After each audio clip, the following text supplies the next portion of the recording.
mas Deus deve me dar filhos. Mesmo biologicamente, eu nasci os meus meninos, nesses meninos Deus me dá um filho. Abraão nasceu, Ismael, Isaac e os filhos da Quetura são os seus meninos. Sim. Mas Deus lhe deu um filho, Isaac. Isaac nasceu, Jacó e Esaú. Ele nasceu, mas Deus lhe deu Jacó. Jacó nasceu 12. Mas Deus lhe deu Judá. Muitos poderiam dizer que José. Não, o Cristo veio de Judá. Não, teve 11 meninos e um filho. E Abraão teve razão de dizer que não me tens dado filhos. Então o escravo Damasceno, nascido em minha casa, será o meu herdeiro. Deus disse não. Ele disse não, aquele que será gerado por ti, que será o teu herdeiro. Está querendo dizer aquele que tem o teu DNA. A tua identidade. A tua identidade. Então, é a mesma coisa nas empresas. A sucessão deve ser naquele que tem a minha identidade, que nós dissemos princípio de identidade. Conhece os exatamente. A pessoa que é como eu, biologicamente podemos dizer que tem o meu sangue, mas em termos de empresas, igrejas, não é um problema de sangue, mas que é por isso Deus, quando cria alguém, o homem, para dominar um novo território, Deus o criou na sua imagem e semelhança. Quem pode dirigir muito bem depois de você é aquele que tem parte de ti, não no sentido biológico. É aquele que o que ele tem é o que ele transmitiu a ti, é o que você tem. Você vai gerar isso como ele. Sim. Então, o problema maior é esse. Deixa dar dar um exemplo. Sabe que muitos dos brancos têm empresas também centenárias. Sim. Eu já cheguei na Europa e lá fora, você entra num restaurante, acho que o pastor viaja muito, você vai encontrar, num restaurante, fotografias. Quando vê assim, esse é o pai, esse é o avô. Quem começou esse restaurante é o bisavô. Sim. Mas aquilo passa de geração em geração. Mas você vai encontrar que tudo intacto, até talvez encontre no seu gabinete, essa cadeira é o meu bisavô que sentava naquilo, deixou no meu pai, o meu pai. Não é feitiço, não é nada, mas é história. É história. Empresas centenárias. Mas o que é que faz com que isso aconteça assim? Vai ver boa parte dos ocidentais, e não só, mesmo também os orientais, boa parte deles, gero os meus filhos, tenho a minha empresa, mas comecei com dificuldades, consegui a minha empresa. Nós, africanos, quando fico bem sucedido na empresa, o meu filho, que ainda não terminou o ensino médio, pela idade, né, termina o ensino médio, já tem um Jeep. Ele não sabe como se adquiriu esse Jeep, mas eu comecei com bicicleta motorizada, hoje sou empresário de CEO, sim. Agora, mas o que eles fazem? O filho vai trabalhar na empresa. Se é uma padaria, o filho vai lá amassar. Vai trabalhar. Então, a sair na mesma casa que o pai arranca o carro, vai. Se a empresa tem autocarro que recolhe os trabalhadores, o pai às 5 horas já foi. E o filho vai ficar lá na paragem esperar o autocarro da empresa. É recolhido como qualquer outro trabalhador. Na área onde ele trabalha, o chefe que está lá é chefe dele. O pai não está a castigar o filho, está a lhe preparar para uma boa sucessão, porque eu não comecei com sucesso. Então, meu filho deve entender como que a empresa funciona, como que é, e termina o trabalho, o pai fica na empresa a trabalhar e o filho sobe no autocarro da empresa até no seu ponto, vai para casa. Então, quando o pai não estará lá, o filho foi muito bem preparado. É um programa. Mas, infelizmente, nós, sobretudo os africanos, eu já sofri para os meus filhos. Você não é Messias, isso é na salvação. Jesus deu a sua vida. Nós, o problema é o quê? Eu sou um empresário bem-sucedido, conforme que eu já tinha dito, um servo de Deus bem-sucedido, pego os filhos, mando na Europa. Eu estou a fazer um ministério aqui, eles nem sabem de nada. Mas vou querer amanhã que ele assume. Vai assumir como? Então, os nossos filhos, sobretudo na área das empresas, muitos de nós africanos, eles são consumidores, não são produtores. Não são produtores, eles não sabem produzir. Ele cresceu consumindo. Tem um Jeep quando ainda não trabalhou nada. Mas eu, como pai, já vivi numa casa sem geleira. Os nossos filhos hoje, né? Podem imaginar que nós crescemos numa casa onde não tinha arca, não tinha geleira, tinha candeeiro. E os teus filhos hoje vão dizer o quê? Papá, como assim? Como que não tinha geleira? Sim. Não tinha candeeiro, como? O meu filho, que está mesmo aqui, o rapaz, o meu caçula, uma vez tinha uma obra, fomos na obra, começamos a trabalhar. Depois ele queria fazer necessidade. Eu disse, poxa, aqui também ainda não tem quarto de banho. Eu próprio estava lá a preparar. Epa, vamos fazer como? Pegou na enxada, cavei um buracozinho pequeno. Então, ele pode fazer necessidade aí. Eu estava aí a fazer outra coisa. Chego, encontro um menino sentado no chão, no buraco. Está fazendo necessidade. Eu digo, o que é isso? Porque ele nasceu, sabe que na sanita, quando você vai, você senta na sanita. E agora também, como o papai cavou o buraco, ele foi lá, sentou no buraco. Por quê? Porque outra forma ele não conhece, não sabe. Agora, suponhamos que se fosse empresa, a empresa vai à falência. Verdade. Vai à falência. Então, por isso é importante que esse investimento nas pessoas aqui, Deus nos deu, né? Como eu dizia, no filho que Deus me deu. Então Abraão disse, não me deu filho. Deus disse, não, deve sair de ti. Quer dizer, deve ter a sua marca, a sua identidade, o seu comportamento, o seu caráter. Se eu sei que Eliezer é teu servo, mas não, eu quero que aquele que vai sair de ti, então será o filho que eu te dei. Então há os que são dados e os que são gerados. Então Deus sempre tem alguém que ele me deu. Como filho, a quem que tem o meu DNA, é que eu posso impurar para que a coisa continue como se eu estivesse lá. Isso já na perspectiva da identidade, que é o primeiro princípio que o doutor falou, a perspectiva da identidade, e os exemplos práticos que deu, dão-nos a entender que, de facto, se a pessoa não tiver identidade, não vai conseguir dar continuidade no trabalho. Parece-me que o princípio continuidade é um princípio que está muito ligado à identidade. Está muito ligado à identidade. Sem que haja identidade, sem que a pessoa tenha as marcas do trabalho, da empresa, da organização que vai dirigir, não vai continuar a dar a continuidade do trabalho. Mas eu queria que o doutor falasse um pouco na perspectiva da autoridade. Porque vamos imaginar, doutor, que o líder já tem um sucessor. E eu creio que, vamos ouvir o seu ponto de vista, que o que nós vemos na prática, isso no mundo político, no mundo empresarial, na família não sei tanto assim, vamos falar também um pouco da família, é que parece-me que o líder tem receio. Tem receio de anunciar quem é o seu sucessor. Tem receio de anunciar quem é o seu sucessor, talvez para evitar lutas internas, porque nas organizações há lutas internas. E quando há um sucessor conhecido, pode ser alvo a bater. E talvez eu entenda que os líderes não digam quem é o sucessor, porque se calhar querem proteger o sucessor. Talvez querem proteger o sucessor.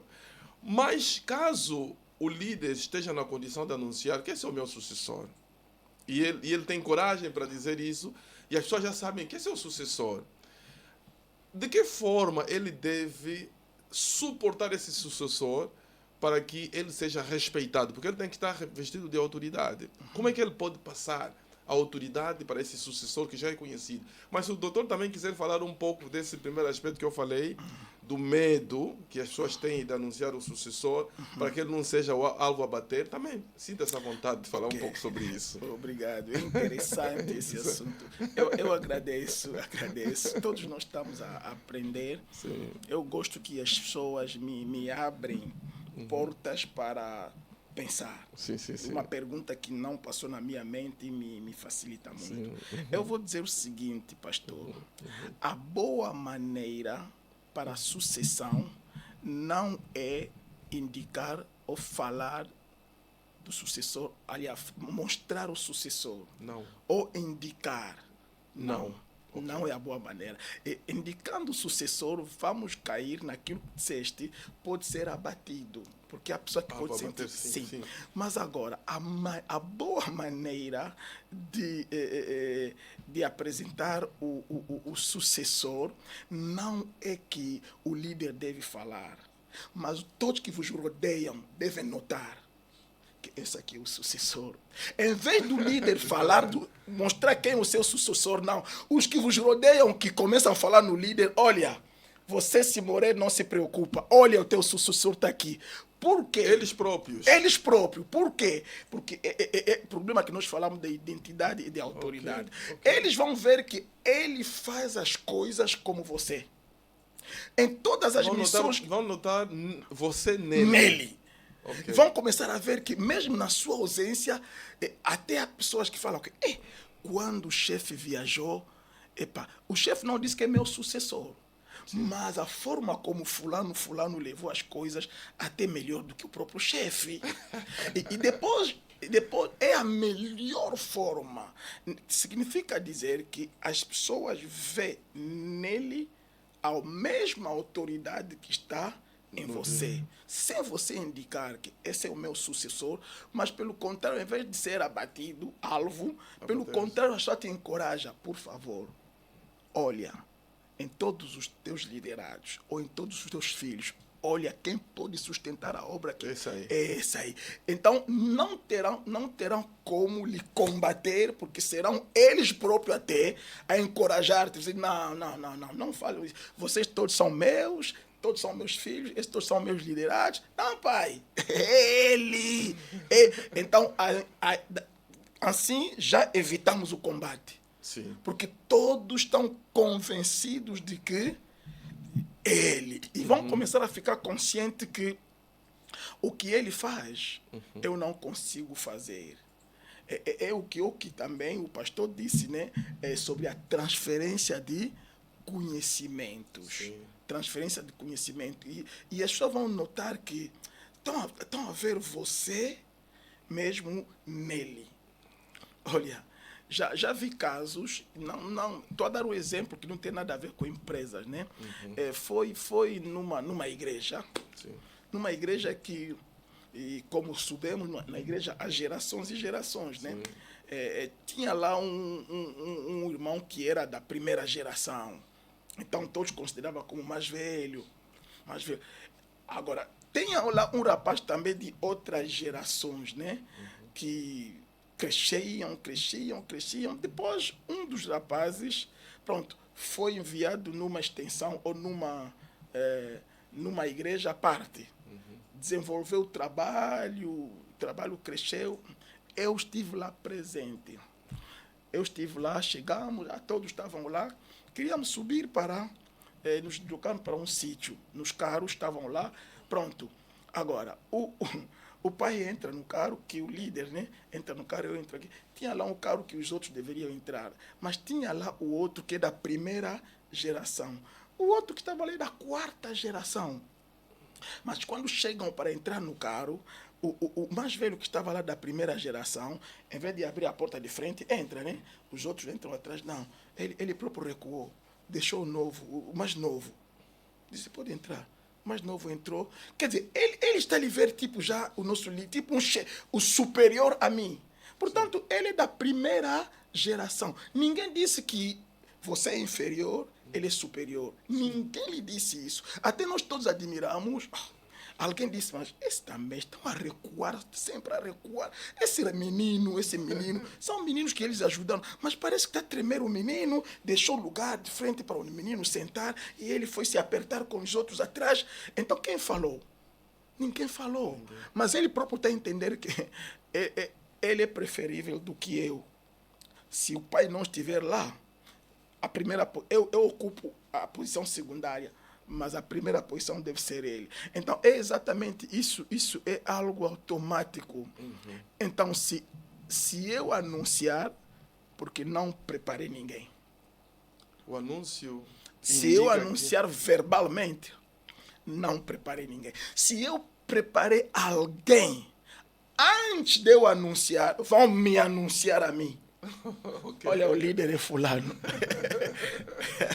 Muito interessante isso. Muito interessante. As pessoas vão notar, as pessoas vão notar e eles próprios vão identificar. Em vez de eu lhes anunciar, eles que vão me anunciar. Muito bem, muito bem. Eu tenho tantas perguntas para fazer, mas eu começaria por falar um pouco sobre o princípio dessa preparação.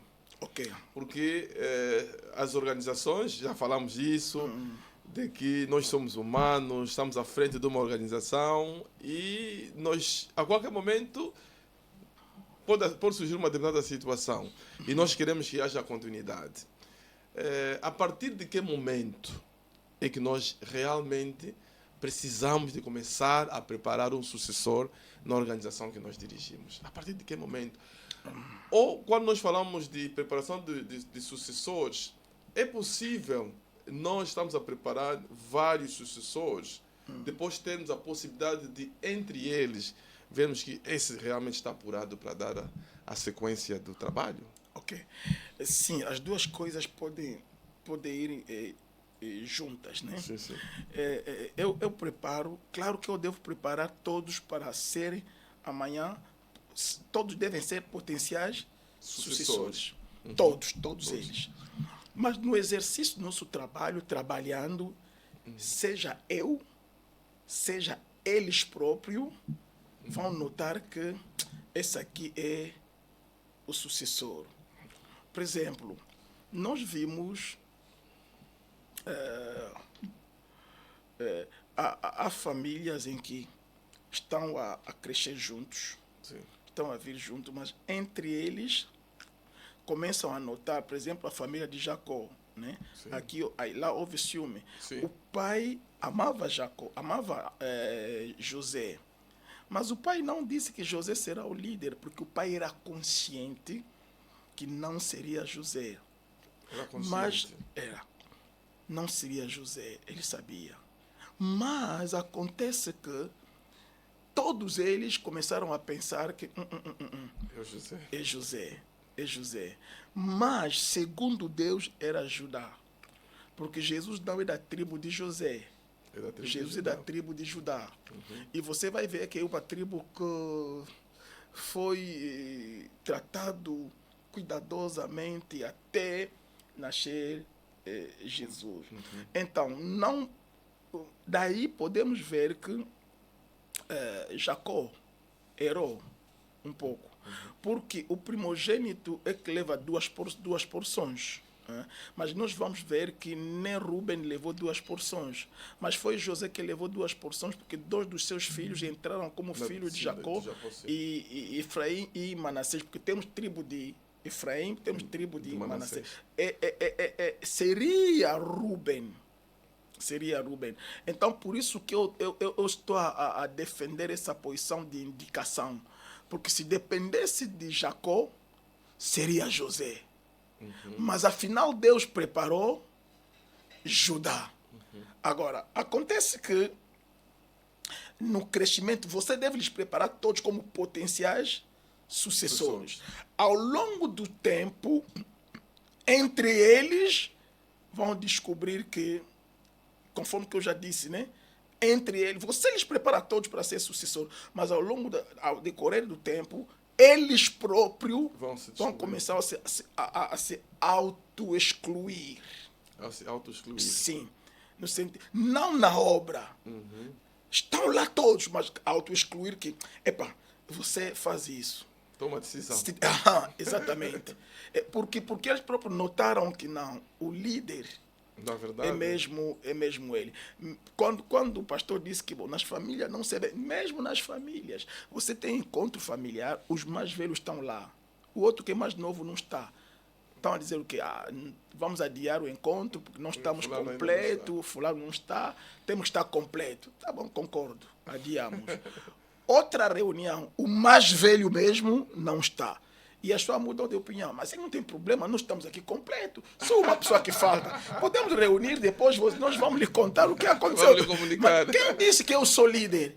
As pessoas dizem que porque ele tem dinheiro. Não, nem sempre. Talvez não tem dinheiro mais do que os outros. Sim. Mas automaticamente, se o pai indicar, todo mundo vê que é mesmo ele. No nosso lado, vamos preparar todos como potenciais e depois o destino ou a vontade de Deus, no caso da igreja, vai se manifestar sempre em um. Mas nós devemos preparar todos para ser sucessores. Muito bem, muito bem. Olha, muito interessante. Olha, para você que nos acompanha nesta noite, por favor, se quiser fazer algumas perguntas para o Dr. DK que está aqui, será bom também, porque nós queremos interagir com vocês, né? Nesse nosso encontro na Mira da Liderança. Traga a sua pergunta. Uma coisa muito interessante, o Dr. DK disse aqui: não proclama o seu sucessor. Não deve proclamar o seu sucessor. Deixa com que os liderados possam identificar quem é verdadeiramente, e são eles que vão proclamar. Isso foi realmente forte que o Dr. DK disse, de que as pessoas é que vão proclamar que verdadeiramente quem é o sucessor. Agora, voltando na perspectiva da família, falamos um bocadinho sobre a família. Eu acho que na família, não só olhando na perspectiva dos negócios que a família possa ter, de quem possa dar continuidade dos negócios da família, mas na responsabilidade de quem pode assumir a responsabilidade na ausência do pai. E o doutor disse algo muito importante, que nem sempre o mais velho, nem sempre... Porque é questão de meninos e de filho. Exatamente. Quem é nascido, quem é dado. Exatamente. Okay. E nem sempre o mais velho assume, na verdade, a responsabilidade de liderança, mas aquele que eventualmente tem a identidade do pai, ele vai dar a continuidade do trabalho. Agora, o princípio da autoridade, acho que talvez o doutor passou um bocadinho em cima disso, que eu queria mesmo que se falasse disso, que o segundo princípio que tinha mencionado era falou de três. Falou identidade, autoridade e continuidade. O princípio da autoridade era sobre, os liderados identificam que este aqui, do jeito que as coisas vão, esse é o nosso líder. Porque ele emana, não é, o nosso líder, aquilo que ele é, ele parece mesmo assim. Agora, como é que a autoridade pode ser dada? Porque algumas pessoas podem achar que, mas quem é que... É um pouco aquilo que aconteceu com o Moisés, né? Aconteceu com Moisés no Egito, o doutor conhece isso, em que o Moisés aparece como essa figura para poder proteger os israelitas, os judeus injustiçados, né? Injustiçados. E a Bíblia conta de que, num belo dia, ele aparece, vê um capataz a maltratar um hebreu, e ele vai, mata esse homem, enterra, etc. E numa outra ocasião aparece, vê dois hebreus a contender de alguma coisa. Ele aparece então para apaziguá-los, e um diz: mas quem é que te pôs como líder no meio de nós? Então pode haver também essa situação de, no meio do grupo, da organização, etc., ou mesmo na família, há sim evidência que um determinado indivíduo é, na verdade, o líder. Ele emana o líder, mas o ciúme pode fazer com que alguns... Mas quem é que te pôs como nosso líder? Nós nunca ouvimos o patrão a falar sobre você. Nós nunca ouvimos o pai a te indicar como você. De que forma que o pai pode permitir com que a autoridade possa fluir nesta pessoa que é um líder, na verdade? Ok, obrigado. É interessante. Eu vou dizer o seguinte, a questão de autoridade é transmissível. É transmissível porque Deus é a autoridade e Deus tem a autoridade. E hoje, por exemplo, quando chega a polícia na nossa casa, de madrugada, que hora que seja, bate no portão, e quando você pergunta quem, raramente fala a polícia, fala a autoridade. Agora, eles têm a autoridade ou são a autoridade? Porque eles dizem que eu sou autoridade. Então, a pessoa que é revestida de autoridade é chamada também autoridade. Só que a autoridade é transmissível. A autoridade máxima, a autoridade suprema é Deus. E a autoridade de Deus é como o amor de Deus. Deus é amor, Deus tem amor. Okay. Agora, Deus delega a sua autoridade nas pessoas. Quando Deus te delega a autoridade, você vai emitir, você vai inspirar nos outros algo que vão notar que esse aqui tem autoridade. Sim. E podemos notar que na Bíblia nem sempre, até pelo contrário, os primogênitos sempre não foram os que tiveram autoridade. Temos o caso de Caim e Abel, temos o caso de Isaac e Ismael. Sim. Temos o caso de Esaú e Jacó. Isso acontece muito mesmo. Temos o exemplo de Ruben e Judá. Temos o exemplo de Moisés e Arão. Arão é mais velho. Sim, sim. Então, tem muito desses exemplos, desses casos na Bíblia. Mas há uma coisa, como se faz a delegação de autoridade? Se nós repararmos que quando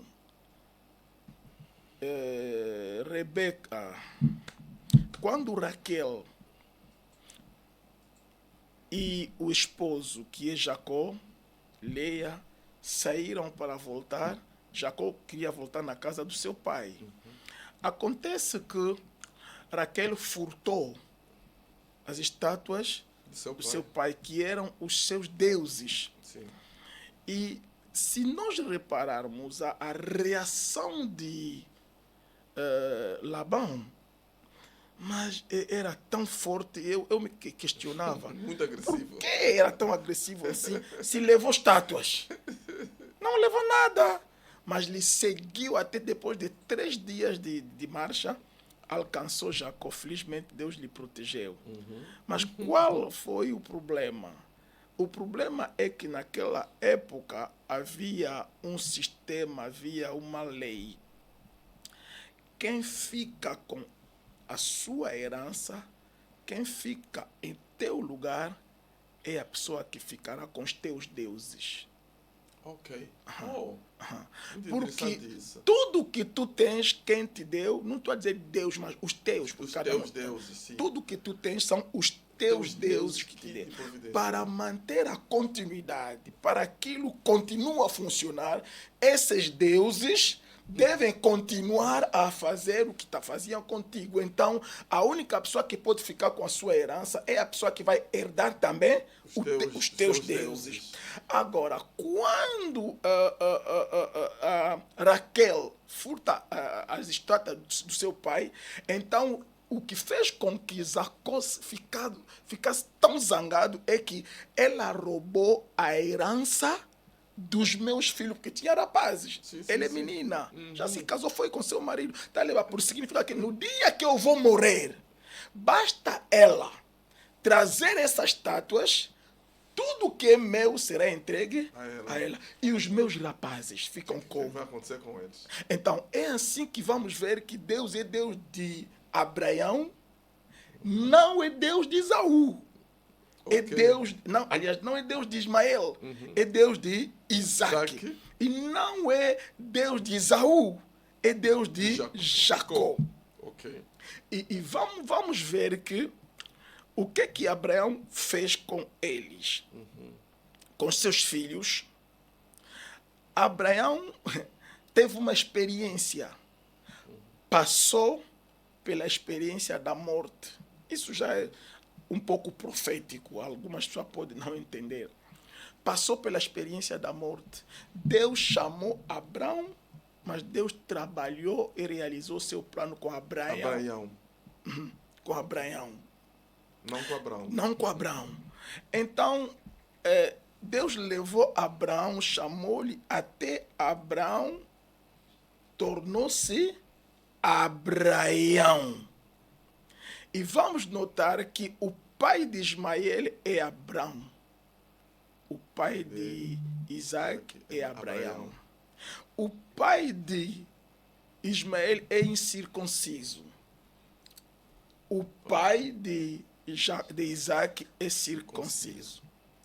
E quando Deus fala a Abraão, oferece-me, dá-me o teu filho, diz, dá-me o teu filho único. Será que Deus esqueceu Ismael? É verdade. Único como? Ele Você não tem só um filho, já tinha. Até Ismael é mais velho. Não, Deus está dizendo que não. O teu filho único, porque Ismael não é filho de Abraão, é filho de Abraão. Não é filho de Abraão. Então, o Deus de Abraão passou a Isaac. Aí, na mudança desse nome, como se fosse um novo nascimento hoje, né? Abraão passou pela experiência da morte. Abraão morreu, ressuscitou Abraão. Agora, o que acontece? Para que não aconteça com Isaac, Isaac passa na experiência da morte muito antes, quando ainda adolescente, quando o pai lhe sacrifica. Lhe sacrifica a quem? Ao seu Deus. Então quer dizer que é Isaac que ficou com Deus de Abraão. E Isaac se entregou voluntariamente, porque quando voltaram junto aos servos, não houve discussão. Olha o que o pai fez. O pai queria me matar. Não contou. Normal. Significa dizer que ele consentiu. Papai, assim é assim com teu Deus. Cumpra assim a vontade do seja. seu Deus. Então, ele que ficou com Deus de Abraão. E Jacó depois virou Israel. Só que nos três, a única pessoa que não mudou de nome foi Isaac, porque ele passou nessa experiência muito antes, quando ainda era adolescente. E vamos notar que é o único que teve filho com uma só mulher, Isaac. Porque Isaac passou nessa experiência muito cedo. E Jacó passou mais tarde. Abraão teve filho com muitas mulheres, Jacó mesma coisa, Isaac não. Porque Isaac fez isso, passou com isso muito tempo. Então, a pessoa que fica com os teus deuses, ele que fica com a sua autoridade. Sim. Ele que fica com a pessoa que te abençoou. São os teus deuses que te abençoaram. Então, é assim que se passa a autoridade. Ok. O filho mais próximo a ti. Você vai ver que você está aí na obra, está numa casa de renda, está a construir a casa. Você tem 5 filhos, mas aquele de 10 anos, até outros já estão na faculdade. Aquele de 10 anos, papai, aqui vai meter o quê? Papai vai na obra, papai, eu vou contigo. Você nota que esse está a herdar não só o pai, mas tudo que o pai tem. Deixa dar uma outra chega. É verdade isso. Tem o senhor Gileade. Gileade teve Jefté. Pois. Acontece que os filhos de Gileade, mais tarde disseram a Jefté, tu não herdarás conosco, porque não és filho da nossa mãe. Mas a herança não é da mamãe. A herança é do pai. O vosso pai também é meu pai. Não, você não vai herdar. Então Jefté fez o quê? Foi embora, fugiu. Sim. Agora, eles ficaram com o quê? Com a herança toda. Sim. E Jefté foi com as mãos vazias, não levou nada. Mas eles enganaram. Quem ficou com a herança foi Jefté. Na prática. Por quê? Não, na prática não. Na realidade sim.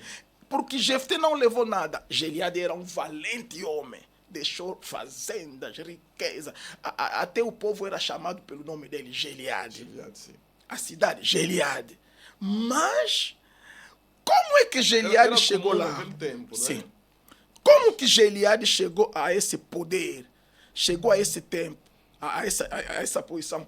pelo poder que ele tinha. Afinal, eles ficaram com o produto, Jefté foi com a fonte de produção. Eles herderam o material do pai, Jefté herdeu a autoridade do pai. Com a autoridade do pai, mesmo se você me chutarem, o que o pai produziu, eu tenho essa capacidade, porque aquilo que o pai tinha está comigo. O Deus do pai está comigo. Sim. Eu vou produzir como o pai produzia. Mas vocês irão consumindo o que o pai deixou sem produzir nada. Exatamente. E quando aquilo acabar, acaba. Acabou. É por isso, quando chegou a luta, o inimigo estava às portas e eles não sabiam o que fazer. Quando o papai estava aqui, quem nos ameaçava?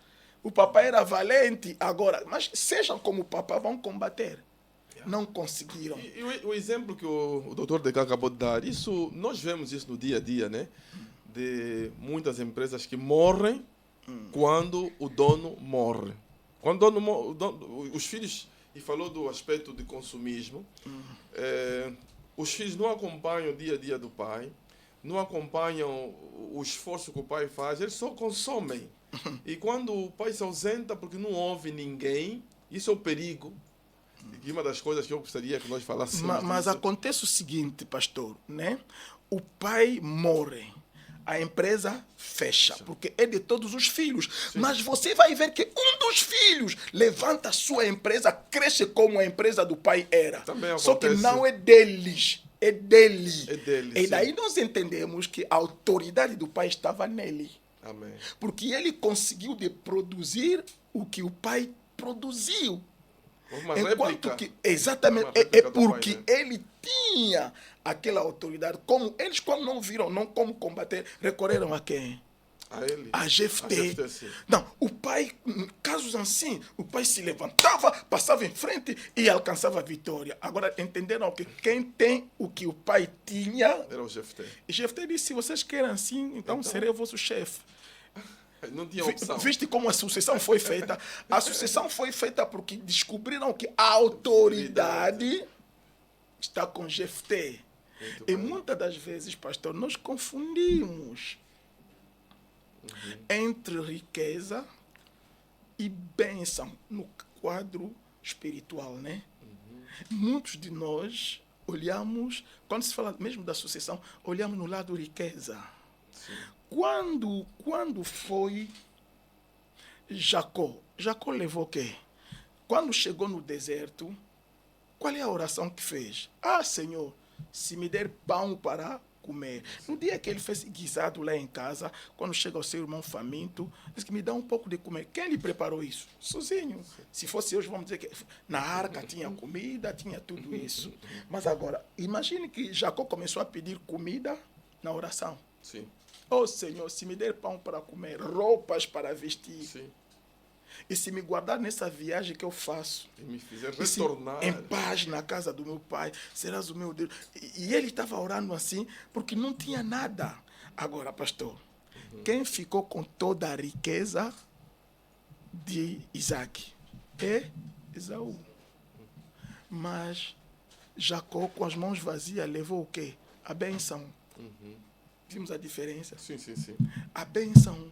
Muitas das vezes nós confundimos quem é abençoado e quem é rico. Sim. Esaú ficou com a riqueza, Jacó foi com a bênção. Ou de uma outra linguagem que nós estávamos a falar aqui, autoridade. Agora viu-se a autoridade estava com quem? A pessoa a quem tem a autoridade do pai é a pessoa que vai substituir o pai. Porque Jacó foi de nada, Jacó produziu. Como o pai tinha produzido. Muita coisa. E Jacó voltava rico. E essa riqueza não é da herança material. É porque ele teve a herança espiritual ou a autoridade do pai. E Esaú ficou lá consumindo o que o pai produziu. Mas Jacó levou a bênção. Então, muitas pessoas pensam que como não tenho dinheiro, não sou abençoado. Não. É por isso que eu disse, em certas famílias, o mais velho tem dinheiro, mas todo mundo sente que não. Aquela aí. É aquela aí. Por quê? Porque o carisma E eles veem nele algo. Quando ele fala, e até os mais velhos, quando há problema, vão no mais novo a Qual é a pedir sua opinião? conselho. Exatamente. O que é que tu fala? Talvez, e o mais novo dá conselho. Quando eles aplicam o conselho, a solução. Então notamos que essa aqui tem riqueza, mas essa aqui tem a bênção. Amém. Então Jacó levou a bênção, Esaú ficou com a riqueza. Jefté levou a bênção ou a autoridade, eles Os outros ficaram irmãos ficaram com a com riqueza. material. É por isso que eu digo, a Bíblia é clara, né? É a bênção do Senhor que enriquece, que produz a riqueza. Então o outro fica com a riqueza, o outro leva a máquina de produzir riqueza.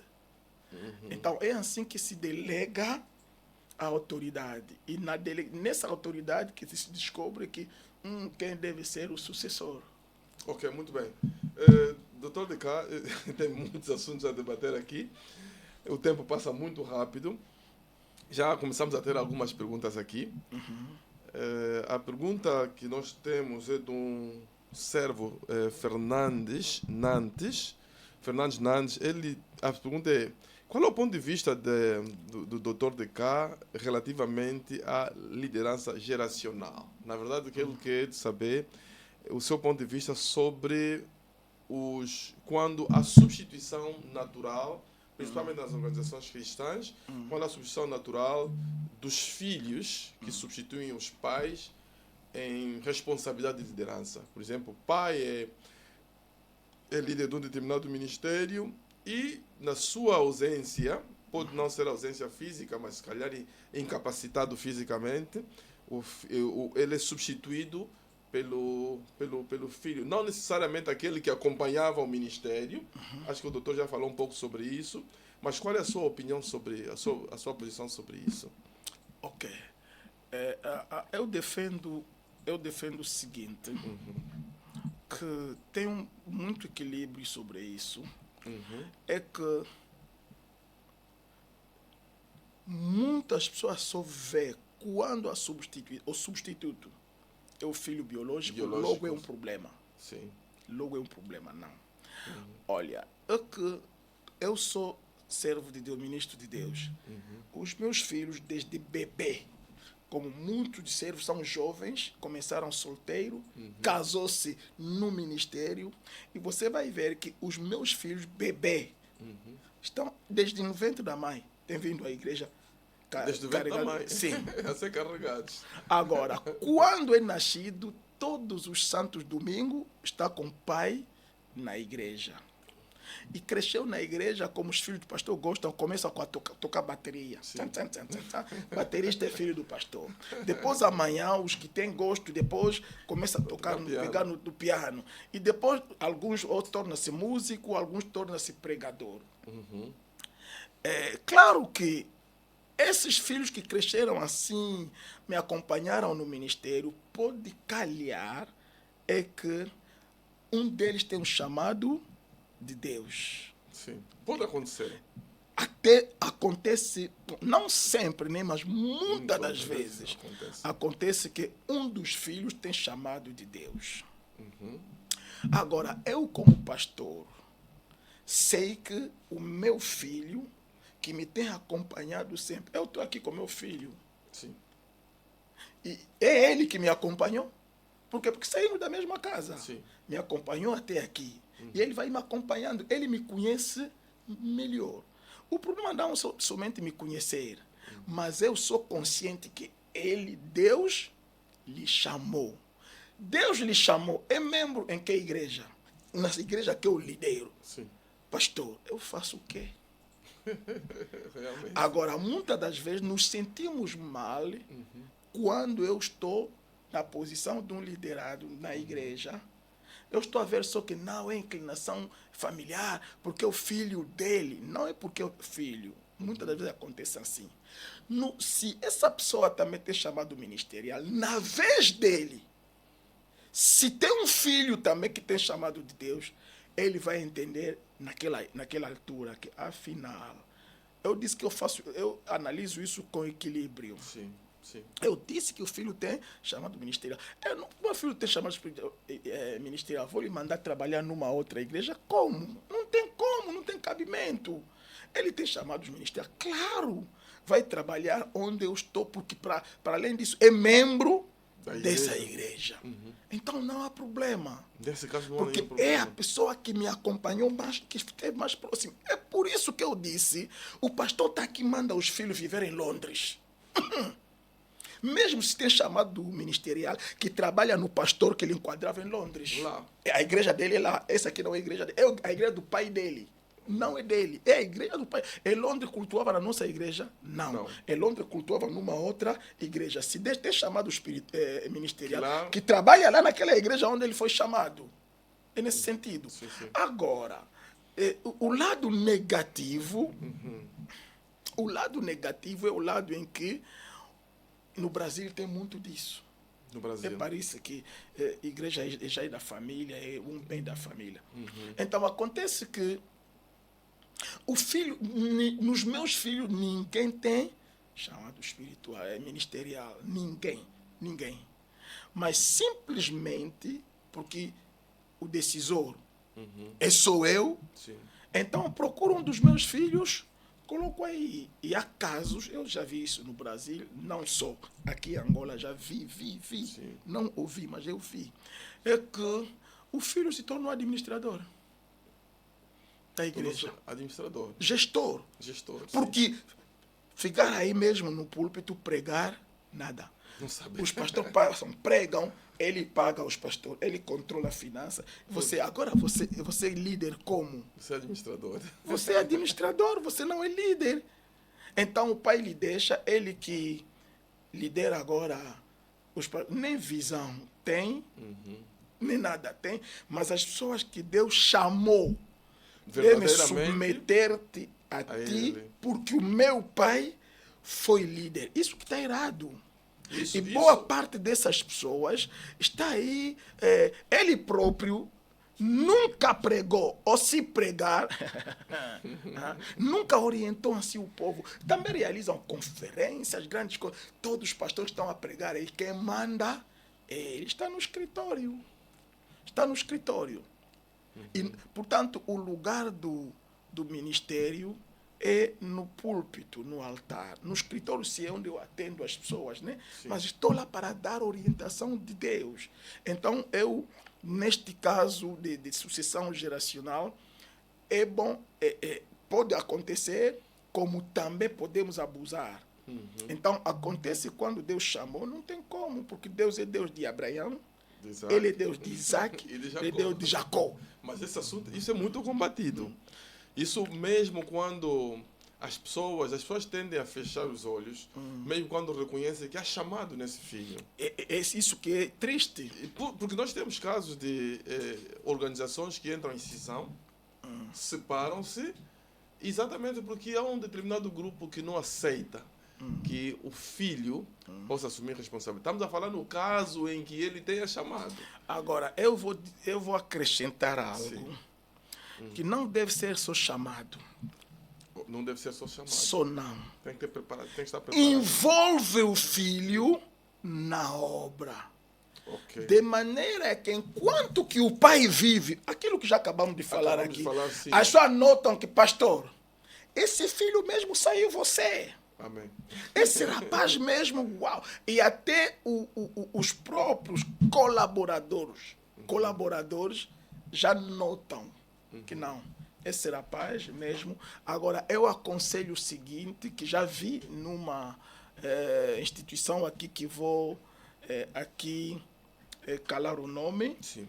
é que o que é que acontece? No caso de igrejas, né? Pai, quando você sente isso, pastor, quando estamos a nascer os nossos filhos, os nossos colaboradores estão lá. Sim. Então, para eles também esse miúdo é filho. Sim. Porque viram-lhe a nascer e a crescer. Agora, muitas pessoas ficam-lhe pesado a lhe ver como líder. Agora, quando estamos a fazer, a alargar, a descentralizar a obra, você já está comigo há 15 anos, vou criar as condições para que você não comece com dificuldade como nós começamos. Então, pastor Matumona, você vai no Talatona. Pastor fulano, e a liderança vai se rejuvenescer.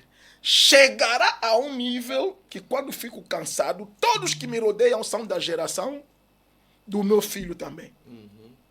Isso dói pouco. Isso dói pouco, sim. Do que aqueles que disseram, esse miúdo que nós vimos bebê, até no dia que foi apresentado na igreja, é o que lhe dediquei no Senhor. Agora é meu líder. Somos seres humanos. Então, para evitar isso, é por isso que os líderes devem ter uma estratégia, uma forma de levar as coisas, vai descentralizando o trabalho. Os mais velhos deixam também o lugar aos mais novos, eles ocupam outros cargos, esses mais novos, quando crescem, é assim sucessivamente. Então, se você quer ficar só com aqueles mais velhos de antigamente, até na política isso acontece. No nosso país estamos a viver isso, o rejuvenescimento de alguns movimentos. Exatamente. E está a criar problemas. Uma fricção. Agora, para que não aconteça, então que esse jovem não venha vos dirigir, vocês vão vão descansar. Vão descansar. Por quê? Como que igreja agora não estamos a conseguir fazer isso? Não mandar os mais velhos descansar, mas saiba repartir a obra para não criar problema, porque sobretudo se eu já sei que esse meu filho Deus lhe chamou e Deus lhe escolheu, sei, tenho noção, então para não criar problemas amanhã, eu vou normalmente preparar esse espaço, mas quando ninguém dos meus filhos biológicos tem chamado ministerial, mas eu quero por causa do patrimônio, temos escolas, temos colégios, até temos universidade, temos hospital. Eu estou a pensar, ele que não sofreu, vai reinar com os seus filhos. Pego o meu filho, coloco aí. Então, quando eu sei que Deus não chamou nenhum dos meus filhos, sabe o que os outros fazem? Que também é negativo. Eu concordo com o irmão que fez essa pergunta. Eu sou equilibrado. Sim. O que muitas das vezes acontece? Eu vejo que nos meus filhos, ninguém tem chamado ministerial.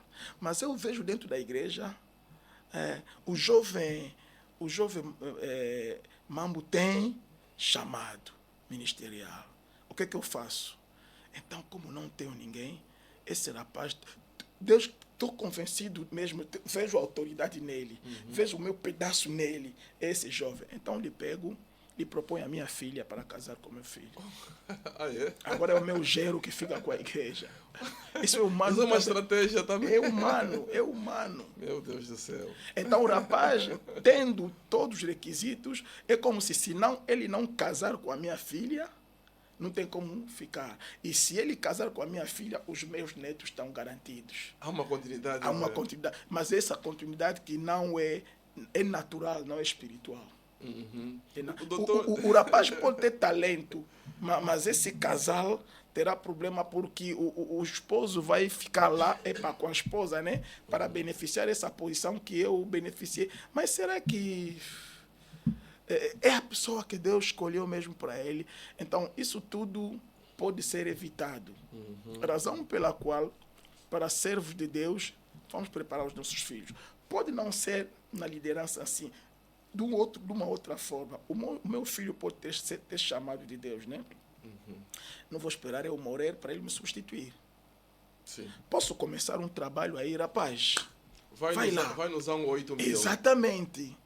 Ele vai lá, mostra o seu talento. Se Deus quer que amanhã ele lidere o ministério, tudo será visto na sua capacidade, naquilo onde ele está a trabalhar. E todo mundo, conforme nós dissemos, será natural.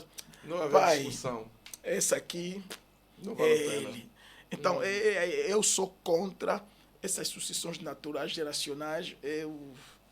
Eu sou contra isso, mas se Deus está no meio, se Deus fez a escolha, se o meu filho tem esse talento, tem essa graça, então eu acho que é normal. Mas quando se impõe... E há ministérios que estão a falir por causa disso. Por causa disso, sim. Porque você vai notar o que depois o outro sai, começa o seu ministério, e você vai ver uma coisa que era grande, de repente... Sim, depois perdeu o peso, perdeu o brilho, porque a pessoa que está em frente não é a pessoa indicada. É verdade. Doutor tinha falado, eu tenho outras perguntas a fazer, mas queria só esclarecesse um pouco sobre isso. O doutor falava de administrador. Pode haver na mesma organização cristã, nesse caso, alguém que seja visionário e outro seja administrador, ou tem que ser a mesma pessoa para não haver uma espécie de bicefalia ali? Não, é natural que haja o visionário E o administrador. Muitos dos mais velhos, alguns da minha geração, e sobretudo os meus mais velhos, são pessoas que foram chamadas ao ministério, mas não são fortes no lado administrativo. Sim. Mas tem carisma. Okay. Quando ele fala da parte de Deus, você nota mesmo que é normal, não é bicefalia, é normal porque as áreas são separadas. Eu estou na área de direção, orientando espiritualmente o povo, e ele me assessoria na parte administrativa. Nos documentos, no planeamento, quando eu faço, ele organiza isso muito bem, e você vai notar que alguns mais velhos que fizeram sucesso lá em Oculto tinham jovens muito fortes na sim, administração, que sustentaram. E a administração é muito importante, que o avanço da visão. Até antes do nosso programa estávamos a falar aqui do organismo e da organização. Eu acho que nós até podíamos falar sobre isso, exatamente, só para esclarecer as pessoas que estão aqui a nos acompanhar nesta noite. Nós vos saudamos. Estávamos aqui em off a falar um bocadinho sobre a questão de recrutamento de líderes. Acontece, não muito comum aqui nas nossas paragens em África, acontece muito na América, e nós vimos isso na América, em que há inclusivamente um processo de recrutamento de pastor para uma igreja. Um processo de recrutamento de um pastor que é responsável para o estudo bíblico. Já vi que recruta precisa ser de uma pessoa formada em teologia, que seja bom em estudos bíblicos. A igreja precisa desse pastor. Então, a pergunta que nós queríamos fazer, pastor, porque no mundo secular, talvez seja comum, nas organizações, nas empresas, não necessariamente um trabalhador que tenha 30 anos de carreira numa empresa, necessariamente vai substituir o CEO da empresa, quando o CEO, se calhar, olha para as organizações concorrentes, e dizem, aí naquela organização tem uma mente, que se nós conseguimos atrair essa mente, estamos a falar da atração de talentos, se nós conseguimos atrair essa mente para a nossa organização, nós cremos que vamos dar um passo muito grande para o avanço da visão que nós temos para a nossa organização. Okay. Então, o dono da empresa não recruta alguém dos seus quadros, que se calhar já fez uma carreira muito longa lá, mas vai buscar alguém de uma outra organização, aliciado, entre aspas, mas dão-lhe uma boa proposta monetária e dizem, olha, se você vier para a nossa organização, você vai ficar nessa posição, inclusivamente vai ser o CEO dessa empresa. Agora, se nós tivermos que levar isso no âmbito da igreja, como é que seria isso possível? Era admissível ou não nós fazermos um recrutamento de alguém para substituir o líder ou para tomar uma posição de relevância na organização cristã? Obrigado, isso é uma pergunta muito pertinente. É que há uma diferença na liderança empresarial e na liderança eclesiástica. Há uma diferença. Em princípio, na liderança eclesiástica, há uma coisa que eu posso dizer que é a cristocracia. A cristocracia é muito importante. Na organização cristã. Sim. Tem que estar presente. Sim, porque cristocracia, eu posso dizer que o governo assumido ou o governo feito por Cristo, porque cracia, né? Cratien é governo. Então, cristocracia é um governo assumido ou um governo orientado, é Cristo que orienta. Então, vamos notar que na igreja não é bem assim que as coisas devem funcionar, porque encontrei uma mente brilhante.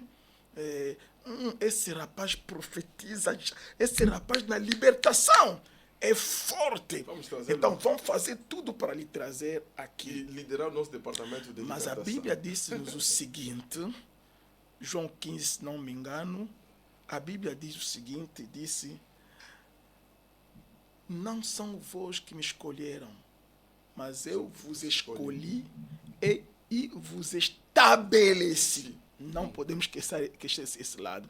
Cristo não apenas escolhe, mas Cristo estabelece.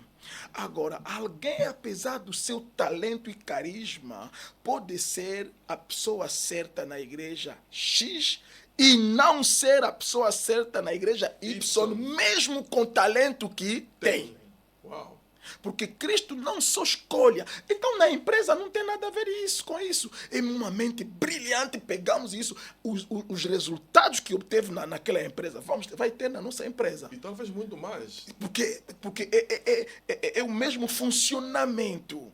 Mas agora, para a igreja não é a mesma coisa. Então, as igrejas que contratam, muito mais como disseste lá fora, né? A maior parte são igrejas tradicionais. São igrejas tradicionais. Mas há mesmo também igrejas neopentecostais que enveredam por isso. E neste caso, isso cria realmente um problema. Porque cairemos, se for na igreja, cairemos no fanatismo. Okay. Vamos endeusar a pessoa. É que agora aparece. Por isso que há igrejas, pastor, o culto termina. Esse aqui, quero falar com o pastor, temos 3, 4 pastores, quero falar com o pastor. Você vai ver que eu estou aqui, sabe, também sou pastor, né? Então, dizer, o pastor está ocupado, tem 3 pessoas, 4 à espera para falar com ele. Tu pode falar, o pastor está livre. A pessoa fala, não, vou esperar, estou na fila. E tudo isso por quê? Porque ele profetiza, vai me falar alguma coisa. E isso leva a que quando nós escolhemos alguém, claro que vamos ter uma reunião na igreja, né? E fizemos o apelo, fulano tem talento, tal. Então, neste caso, a nossa esperança, a nossa fé para o nosso crescimento já não está em Deus. Quem vai fazer crescer a igreja é Ele. E é um erro gravíssimo. Na obra de Deus. É um erro gravíssimo na obra de Deus. A igreja é um organismo e a igreja é também uma organização. Não esquecemos o lado organizacional da igreja, mas não podemos também nos esquecer que a igreja é um organismo. O organismo funciona em si, em si mesmo. O organismo funciona em si, não precisa gerador, não precisa energia, mas é algo, um sistema estabelecido que funciona como a Terra gira em torno do seu eixo. Sim, do Sol. É mesmo aí, o organismo é algo que funciona porque uma criança, o corpo humano é um organismo, não é uma organização. Então é um organismo. O bebê que nasce hoje está a chorar já. Quem lhe ensinou a chorar? Ninguém. Quem lhe ensinou a mamar? Ninguém. Logo começa a chupar. Mas é um organismo. Então, a igreja tem esse lado, é o organismo. É por isso até o próprio mestre disse, orai ao dono da seara para enviar obreiro na sua seara. Então, ele separou bem as coisas. Nós vamos orar e ele vai enviar. E não é que nós vamos eleger ou nós vamos contratar. Isso mesmo podemos debater até o amanhecer. Ninguém vai me convencer que é o método certo. Não é o método certo. Mas de que forma? O Dr. Descartes explicou muito bem a igreja como um organismo e conseguimos compreender. Mas de que lado podemos ver a igreja como uma organização? Ok, a igreja como uma organização, Deus me chamou. Deus chamou o pastor Matumona. E ele disse claramente, Pedro nos disse isso, o apóstolo Pedro, apacenta as ovelhas. Apacenta as ovelhas do Senhor, está tudo bem. Então, o pastor foi chamado a apacentar as ovelhas. Eu pergunto no pastor, as senhoras também são ovelhas? Sim. E os jovens também são ovelhas? Sim. As crianças também são ovelhas? Sim. Então o pastor Matumona, de manhã, vai lá muito cedo, começa a apacentar as crianças da escola dominical. O pastor apacentou, terminou, chega no culto dos mais velhos, prega, termina, vai no culto da senhora, como na Assembleia de Deus é quarta-feira. Vai no culto da senhora, porque tu estás a apacentar as ovelhas. E depois vai sábado, no culto da juventude, prega, porque estás a apacentar as ovelhas. Vais morrer. Vais morrer. Agora, é aí que se manifesta o lado organização. Agora, o que a gente faz? O pastor Matumona prepara um elenco, fala, irmão Johnny, você é o líder de jovens. Aí não é Deus que fez. Eu vou ser pastor, que delega a autoridade. Deus te delegou a autoridade. Você também pega essa autoridade, delega a outras pessoas. E você vai reportar a Deus que te delegou a autoridade. E essas pessoas vão reportar também a quem lhes delegou a autoridade. Não é Deus que lhes delegou a autoridade. Numa linguagem terra a terra, eu posso dizer que, irmão Johnny, me cuida do jovem. O irmão Johnny não está a cuidar das jovens da igreja, está a me cuidar das jovens, numa linguagem terra a terra. Sim. Então, senhora Ana, me cuida das senhoras. Porque é a tarefa, a mim que Deus chamou para apacentar as ovelhas. Como a tarefa é grande, então para termos uma boa estratégia, você cuida então a delegação de responsabilidade. Sim.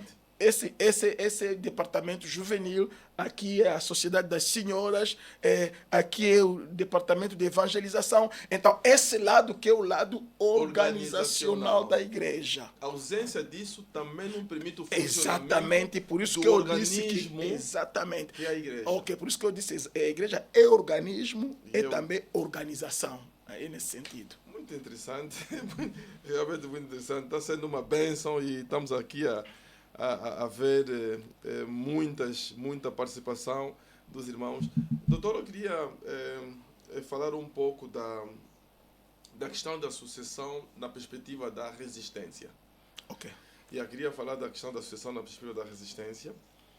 Sabemos que há muitos líderes que podem estar conscientes daquilo que o pastor acabou de ensinar há pouco tempo.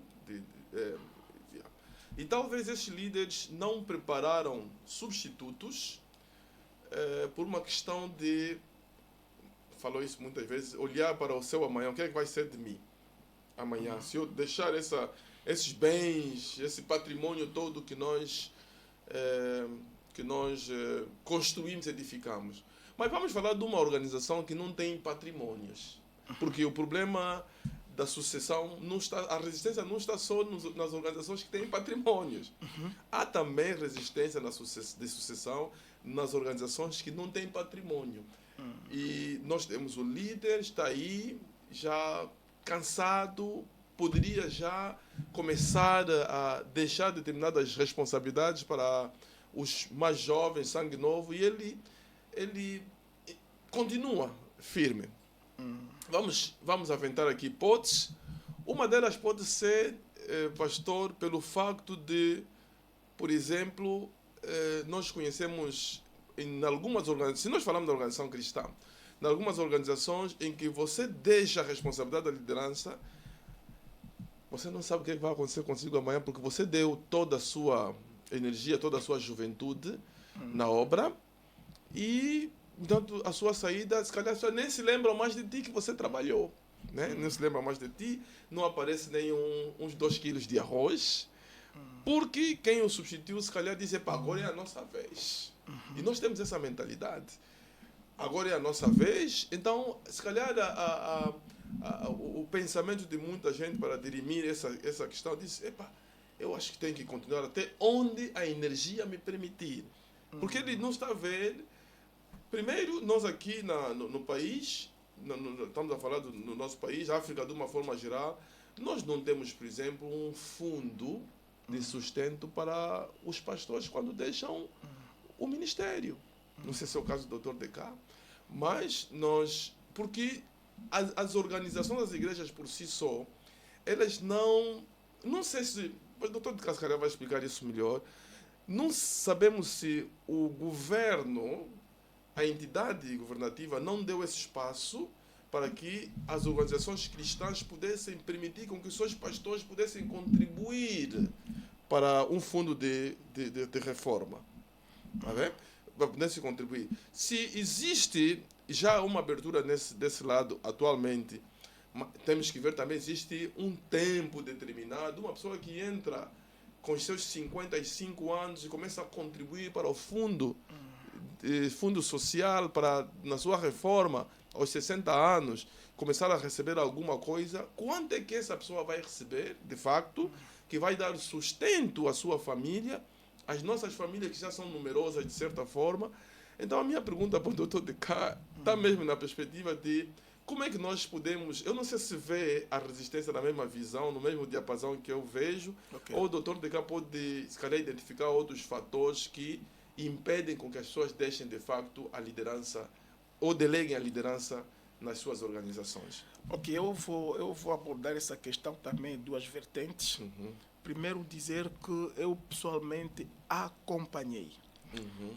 Já não me lembro que ano, mas alguns anos atrás acompanhei mesmo na informação quando foi divulgado que as entidades eclesiásticas podem ser inscritas no INSS. Sim. Já há alguns anos, acho que pode ser até mais de 10 anos. Há mais de 10 anos. Sim.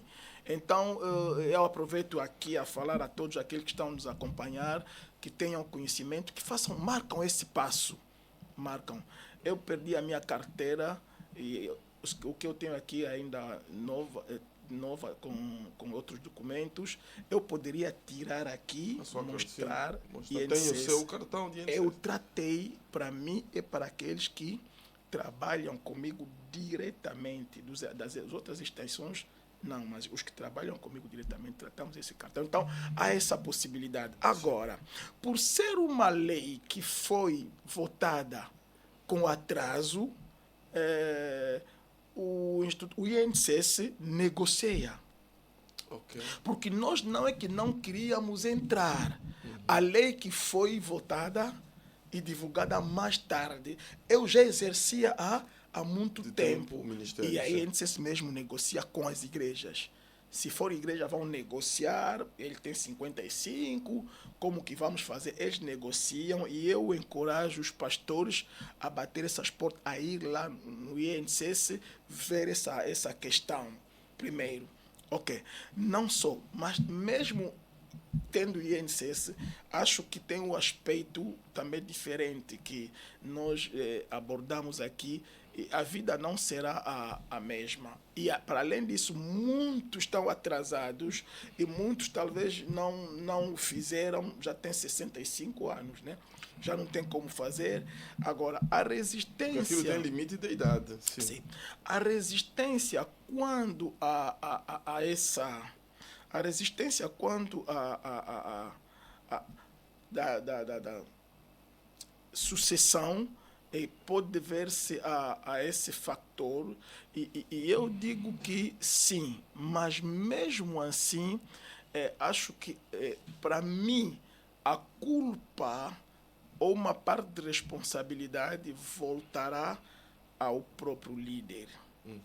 Enquanto que o líder está a trabalhar, enquanto que ele é forte, deve criar um mecanismo, porque Deus abriu essa porta a todos os que trabalham, que estão na sua obra. Deus é um Deus responsável, não chamou pessoas para amanhã ficar na rua. Eu já vi casos das igrejas tradicionais que a sucessão não depende dele, depende da direção. Sim. Ele chega no limite da idade e fica. Então, essa boa parte das igrejas tradicionais, por ser igrejas centenárias, tem grandes espaços, grandes terrenos, tem o hábito de construir a casa pastoral. Sim. Já viu, o pastor chegou aos 69, não sei o quê, tem que descansar. E para descansar tem que sair da casa pastoral. Porque o pastor que vai entrar, que deve ocupar a casa, e o pastor nem sabe onde ir. Toda a minha vida passou aqui. E agora eu vou aonde? Só que nesse caso o pastor não tem escolha, porque uma igreja já grande, ele não foi o visionário. Sim. Então, mesmo não querendo, vai abandonar. E muitos desses pastores vivem a custo dos filhos. Parece que foi esquecido. Vive a custo dos filhos. Infelizmente. Só no dia que vai morrer, são homenagens. Esse pai mesmo, nós éramos crianças aqui nessa igreja, crescemos, nos tornamos... Mas quando está doente, ninguém liga. Eu já vi situações de revolta de famílias que sentiram que o pai foi abandonado pela organização, ele dedicou toda a sua vida, e quando o pai falece, eles nem querem. Já vi isso, nem queriam que a igreja aparecesse lá para dar testemunho. E foi enterrado por uma outra igreja. Sim, porque os filhos, aquilo foi como se... esse exemplo que o pastor deu é um exemplo prático que acontece, em que o pai praticamente saiu da casa e ele dedicou-se toda... Porque a vida dele hoje foi trabalhar no AMBO, ficou 4 anos no AMBO, e lá no AMBO vivia na casa pastoral. Depois sai do AMBO, vai no BIE, lá também vive na casa pastoral, e 4 anos, 30 anos para passar é rápido. E chega-se a um ponto que o senhor já tem 60 e poucos anos e nunca teve meios para construir a sua própria casa. E quando surgem situações assim de reforma, em que não há uma sustentação da organização, há uma revolta na família. E isso também muitas vezes faz com que os filhos não sintam atração no ministério. Exatamente. É verdade também. Isso não sintam atração no ministério porque dizem que se aconteceu com ele, também pode acontecer comigo. Então, eu dou distância a isso. Eu acho que isso aqui que nós estamos a conversar, se calhar para programas como esse, há pessoas que podem estar aqui a acompanhar e podem ser das igrejas tradicionais que podem começar a olhar para esse caso. Mas também uma outra proposta seria, e se calhar vamos debater isso, as igrejas atualmente, não necessariamente as igrejas tradicionais, poderiam se calhar pensar a nível da igreja local, criar meios de sustentação dos seus líderes, não depender só das ofertas. Hoje em dia, as igrejas hoje têm universidade, têm centros médicos, etc. Poderia ser também uma opção de que aquele líder que já não está mais no ativo poder ter alguma sustentação, principalmente se não tem apoio do fundo social, né, que nós falamos aqui. Sim, agora são dois lados diferentes, né, que o pastor acabou de falar aqui, de um lado onde nenhum filho quer a sucessão. Sim. Então, o outro lado, todos os filhos querem a sucessão. Há filhos que falam que eu não posso ser pastor. Eu vi o que o meu pai passou. E há outros filhos que querem ser pastor, também vendo o pai. E eu vvou dizer que nós falamos aqui há bem pouco tempo que a igreja é organismo e organização. Sobretudo no ramo pentecostal, carismático, ele se inclina muito mais no lado de organismo, igreja como organismo. O problema é que essas igrejas são novas, ainda não têm 50 anos de existência. Há certas realidades que eles vão enfrentar depois dos 50 anos de existência. E essas igrejas neopentecostais, essas igrejas carismáticas, boa parte tem 30 anos, 20 e tal. Mas quando essas igrejas completar 50 anos, quer dizer que o líder já tem 70 e tal anos. E vão se deparar com essas questões. Depois vai criar problemas. Razão pela qual, em vez de esperar que eles cheguem a esse ponto para ver essas questões, eles podem se inspirar de certas igrejas tradicionais. Eu reconheço que algumas práticas que nós tínhamos no princípio éramos tão agressivos. Quando digo agressivo, em termos do evangelho. Sim. O evangelho agressivo. Ardia.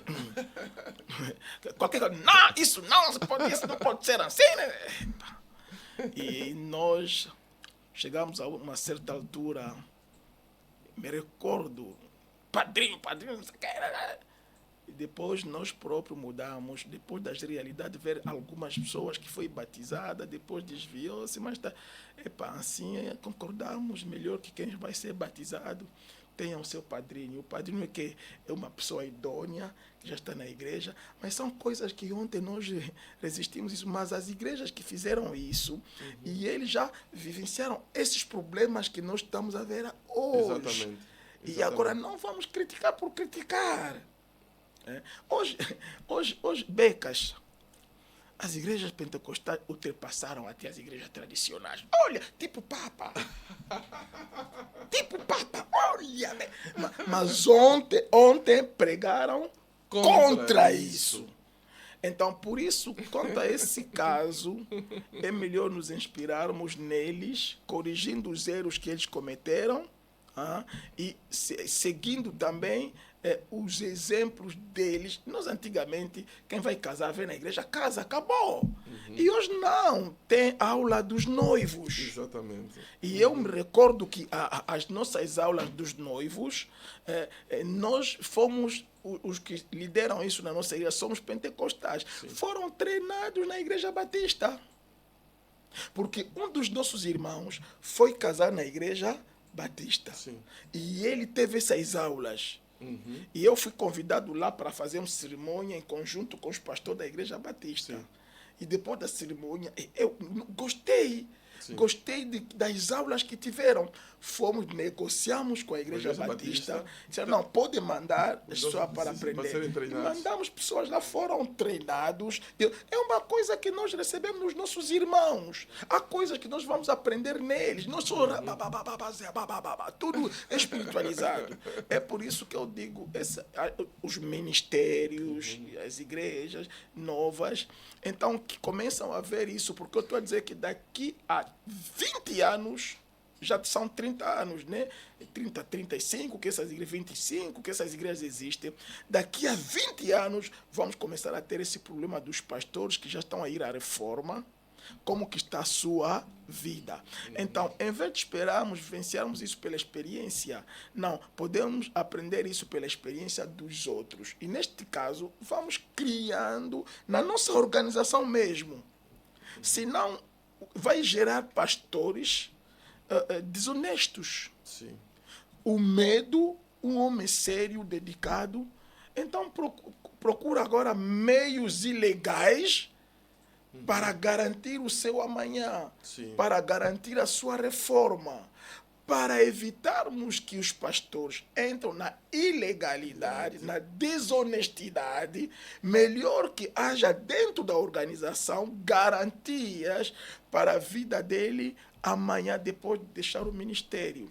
E isso acontecerá que resistências que podem ser causadas por esse motivo, claro, que serão logo afastada. Muito bem, vocês estão nos acompanhando, ouviram muito bem essa preocupação que nós apresentamos ao Dr. DK, que tem a ver com o receio, a resistência que muita gente tem relativamente à sucessão por questões do amanhã, de como é que vai ser a sua vida, etc., como é que vai ser o seu sustento. A pessoa dedicou toda a sua vida na obra do Senhor e não sabe o que é que vai acontecer, se os que vão substituir de facto darão garantia de alguma sustentação. E vimos aqui o conselho que ele deu no sentido de pastores, inscrevam-se no INSS e façam uma contribuição lá, terão toda a informação necessária para que amanhã, quando você estiver já reformado, você possa receber alguma coisa, né, que todo mundo contribui, que possa receber. E vimos que também, conforme o Dr. DK disse, eles estão abertos e negociam com as organizações, com as empresas, o tipo de contribuição que deve dar. Mas cuidado, temos que saber que tem uma idade a partir do qual a pessoa já não pode mais entrar. O nosso tempo está mesmo a correr depressa, doutor. Se calhar eu iria voltar na pergunta do início. E a pergunta do início foi sobre a preocupação que o Dr. Deca tem relativamente à sucessão. A minha pergunta é que tipo de preparação para sucessores que pessoas como o Dr. Deca, que é um mais velho, um ancião, cá, uma pessoa muito respeitada, e que nós também ficamos preocupados em ver essa sapiência toda que o Dr. Deca tem, os ensinamentos que tem, e ficamos... Quem são as pessoas que o Dr. Deca está a preparar, ou estão a preparar para os substituir cá no nosso país? Não só a nível da igreja local, aquilo é um assunto lá local, mas assim a nível do país, porque o doutor é uma figura do país. Então, a minha pergunta é, já que está preocupado com essa questão da sucessão, de que forma estão a preparar? Como é que estão a fazer essa preparação, esse plano? Como é que está a decorrer esse plano de sucessão? Ok. Essa pergunta é quente. É mesmo quente. Ok. Tem acontecido em duas vertentes. Na igreja, sim, como no ministério. Na igreja, eu já me ausento muito. Já se faz de desnecessário. Sim. Se deixando que os outros lideram os destinos da igreja, mas estou lá a acompanhar, a aconselhar. Não está a ser fácil, mas também não está a ser assim impossível. Não estamos aí na medida possível, graças a Deus. Onde começamos e onde nós estamos, já marcamos um grande passo. É que, graças a Deus, eu tenho essa graça de fazer isso enquanto que tenho força. Sim. Posso fazer alguma coisa. Por exemplo, eu estive com o meu pessoal na terça-feira passada. Puxei de novo a Aurélia. Aí, se você não vê como eu faço, não faço, eu vos falo, não faz assim.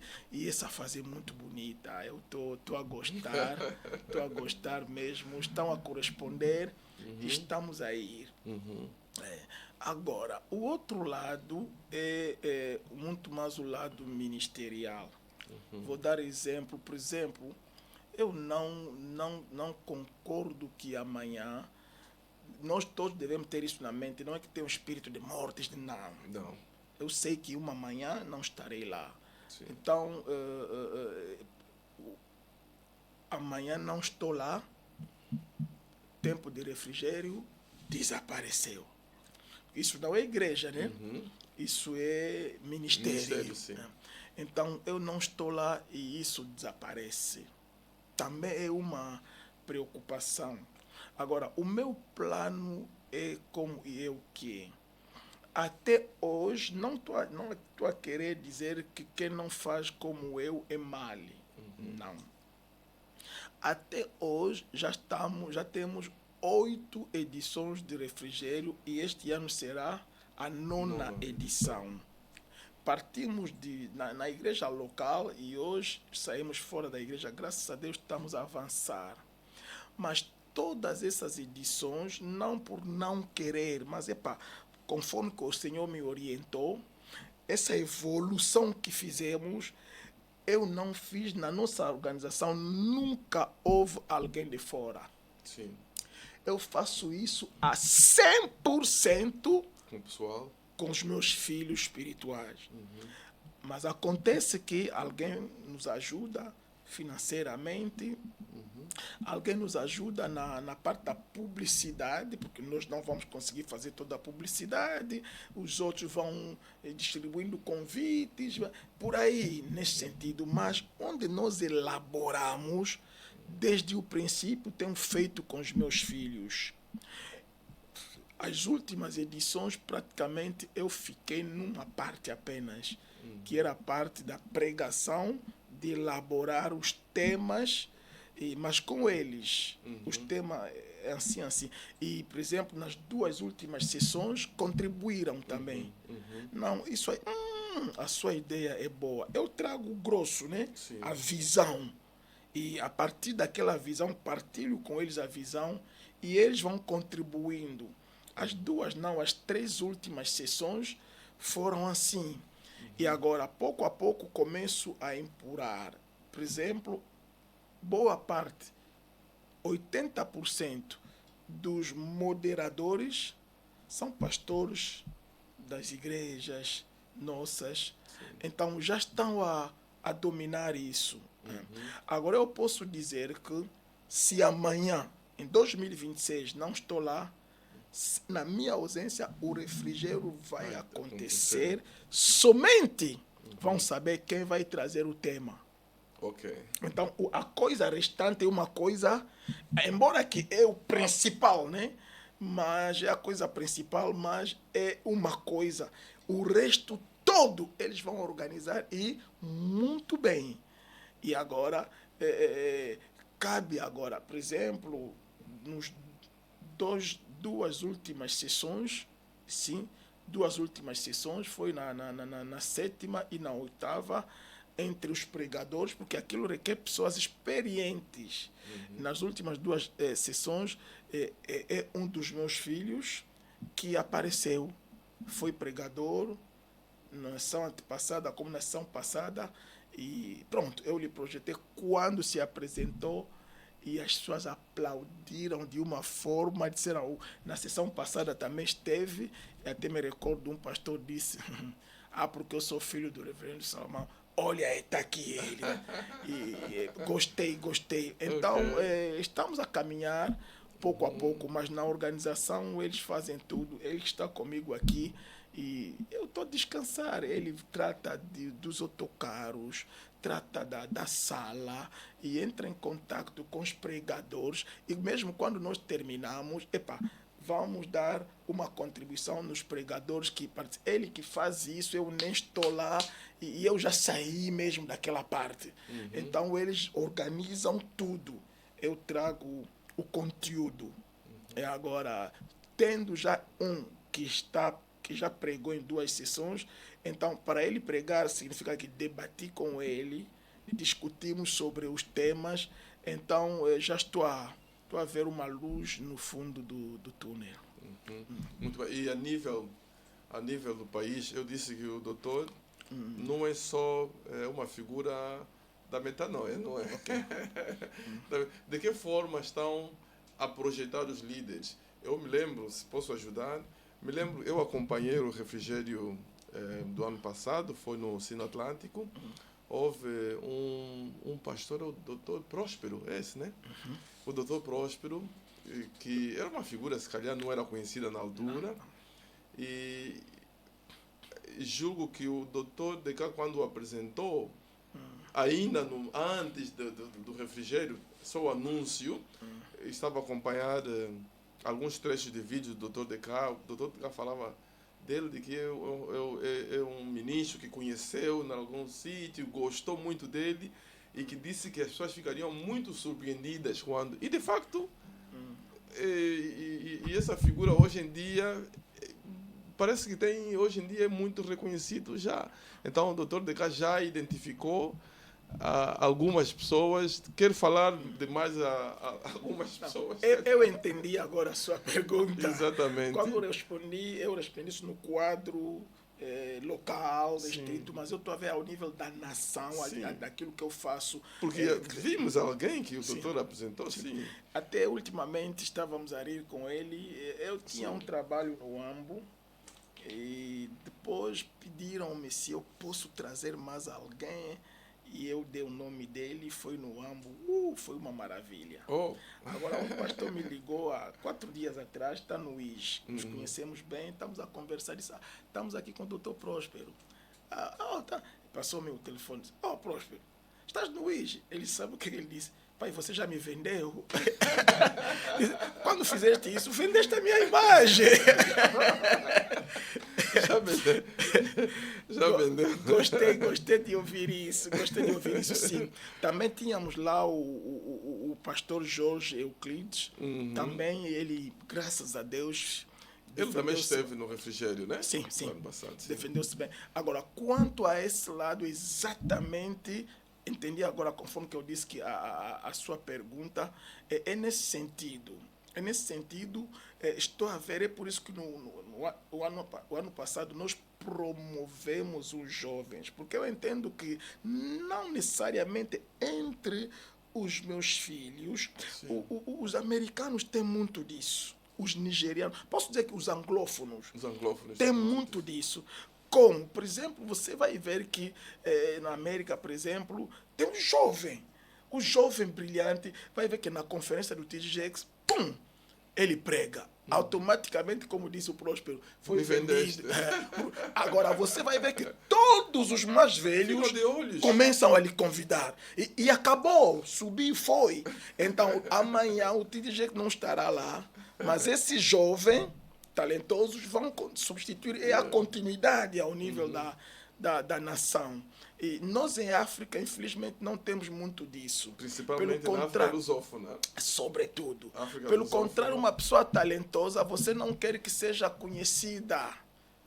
Parece que vai ofuscar a minha imagem. Não. Mas na verdade não. João Batista disse que convém que ele cresça e eu diminua. Então, eu já estou a ver alguns jovens, acho que o que eu fiz no ano passado vai continuar, promover jovens que têm talentos, que têm carisma, que têm graça, e amanhã, mesmo estando lá, e pode acontecer que, por exemplo, nas conferências como o Refrigério, posso estar lá de princípio até ao fim, não preguei. Estou acompanhando, porque já há novos talentos, porque aquilo cresce. Nós temos a experiência, né? Mas os jovens têm muito mais do que nós. Eu digo, nós somos da geração da máquina dactilográfica. Aquele mais velho põe os óculos aqui, está a conversar aqui está na dactilografia. Estávamos a falar, esse mais velho é intelectual. Ele está conversando, não está a olhar, está tocando na máquina. Hoje já são ultrapassados. Então, os jovens têm outra coisa. Claro que esse jovem pode inovar, pode trazer coisas novas. Então, os talentos que nós encontramos, se são pessoas sérias, porque há jovens talentosos, mas não menos sérios. Sim, há jovens talento tem, seriedade? Nada. Nula. Mas há jovens talentosos e sérios. Então, se identificarmos esses jovens, os que estamos a identificar, já começamos a promover. Acredito que alguma coisa nesse sentido está a ser feito. Já está a ser Se calhar é a última pergunta, porque o tempo está mesmo a avançar. Eu queria saber qual é o segredo que o Dr. Decato tem em ter essa conexão que tem com jovens, porque da vossa geração, se calhar, nós vemos muita proximidade do Dr. Decato com muitos jovens. A gente vê aqui muitos jovens se revêem no Dr. Qual é exatamente o segredo dessa conexão toda? É só cambalhotar atrás. É só cambalhotar atrás. É só cambalhotar atrás. O bicho povo tem dito, tem falado. Mas, velho, nós te gostamos porque você fala a nossa linguagem. Como assim? Isso é fundamental, isso é importante. Isso que eu disse, você é mais velho, mas você é nosso amigo, porque você fala a nossa linguagem.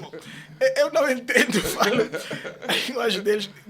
Mas há uma coisa também na pessoa, né? As pessoas podem rir o que eu vou falar, mas é a realidade. É assim, pastor. Eu, apesar da minha idade, já 60 e tal, no próximo mês de fevereiro, Sim. Daqui a menos de um mês, dia 10 de fevereiro, vou completar mais um ano de vida.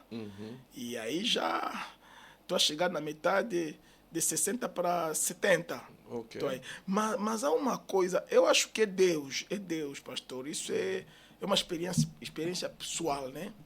Pastor, até mesmo agora, aqui aqui dentro da minha cabeça, eu não realizo a minha idade. Eu me vejo nos 40 anos. Oh. E eu, muitas das vezes, quando olho no espelho, fico aterrorizado. Ei, estou assim já. Quer dizer, mas o que eu estou a falar é verdade. Eu, quando olho no espelho, esse aqui não é só eu. Eu estou a me ver jovem. Há um espírito jovial dentro de si. Exatamente. Eu me vejo, parece que até hoje ainda sou jovem. Eu me vejo assim. Um espírito que não envelhece. Mas quando olho para o espelho, digo, esse mesmo sou eu. Então, não entendo o eu do espelho e o eu da mente. Esse contraste. Sim. Eu acho que é essa graça que Deus me fez para, no meio dos jovens, me sentir como jovem. Acho que não tem explicação, porque não estou a me forçar, não quero envelhecer. Não, mas estou a sentir, parece que sou jovem. Sou o espelho que me mostra que já não és. Mas na mente parece que sou jovem. Talvez essa graça que o Senhor me fez, por motivos que Ele próprio sabe, isso não tem como dizer qual é o segredo. Não tem segredo, mas é essa realidade que eu noto em mim. Não sei por que também, mesmo na rua, eu sou amigo mais de jovens do que das pessoas da minha idade. Okay. Muito mais de jovens. Talvez eu fico aí, já aconteceu, o carro para, um carro a passar, parou aí. Vi 3 jovens, estavam no carro, eu nem tenho, a vir a correr, foi no Mártir, aí no asfalto, os jovens chegaram, se puseram de joelho, é uma graça que nós podemos passar, ora para nós. Eu olhei nos jovens, até disse, tenho que fazer isso rápido para eles se levantarem já. Alguém vai no Facebook, olha, já estão adoradas. Então é a graça do Senhor, o Senhor que é. Eu agora vou procurar também perguntar ao Senhor, por quê? Qual é o segredo? Mas não tem segredo, é mesmo essa realidade. Alguém diz, olha, que os confiam no Senhor renovam as suas forças. Amém. Voam como águias, nunca se cansarão. Doutor de Cá, muito obrigado mesmo. Eu que agradeço, uma honra de ter-vos aqui no nosso programa Na Mira da Liderança. Muitas contribuições, cremos que muita gente está sendo abençoada. Amém. Muita gente está sendo abençoada. Agradecemos pela vossa disponibilidade e gostaríamos, no futuro, quem sabe, um dia pudesse voltar aqui nesse programa, porque é um programa só mesmo, estritamente virado para assuntos de liderança. Deus abençoe, Dr. de Cá, pela vossa disponibilidade. Eu agradeço também pela oportunidade. A qualquer momento é só ligar. Amém. Estaremos lá para dar a nossa contribuição. Gostaríamos que orasse por nós também, para que Deus pudesse permitir com que esse projeto crescesse e disseminasse para que tivesse alcance de pessoas. É um assunto muito interessante que é da liderança. Tá bem, vamos orar. Querido Deus e Pai, somos gratos a Ti por nos ter permitido estarmos no ar hoje, através da tecnologia que nos facilita entrarmos em contato no mundo inteiro.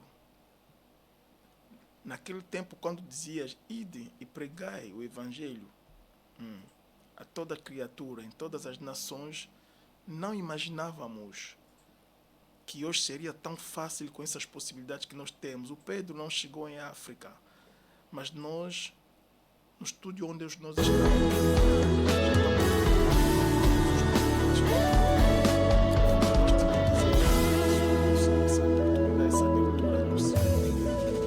Pai, acabamos de partilhar. Não há outro como tu, Senhor. Que nos acompanham. Ninguém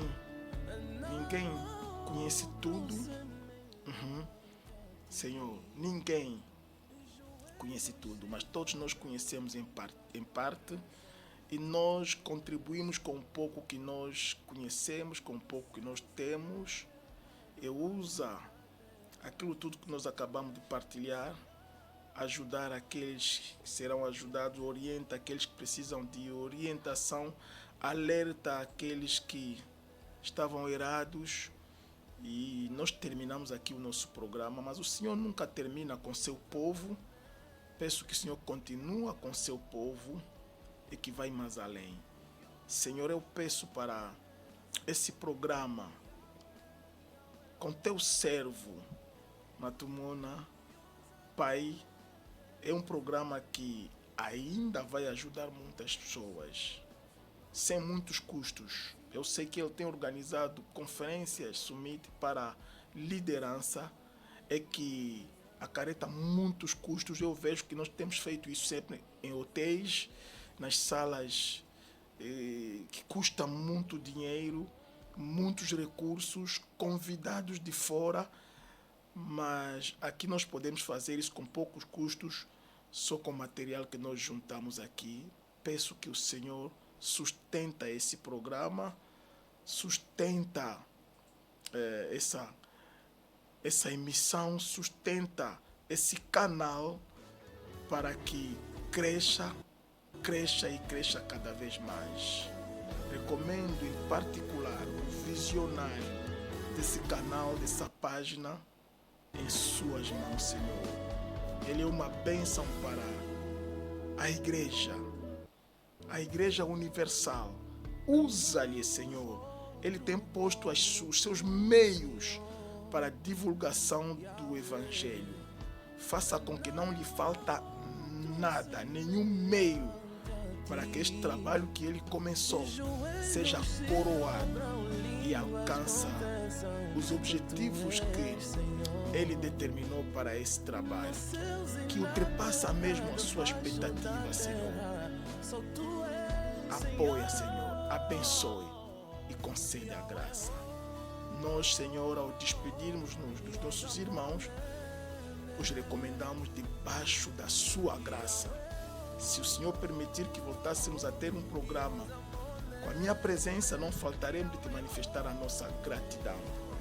Mas que o amor de Deus Pai Todo-Poderoso, a bendita graça do nosso Senhor Jesus Cristo, a comunhão e a consolação do Espírito Santo, que acompanha todos que nos acompanharam, que virão nos assistir depois, hoje, amanhã e para todos sempre. Amém. Amém. Amém.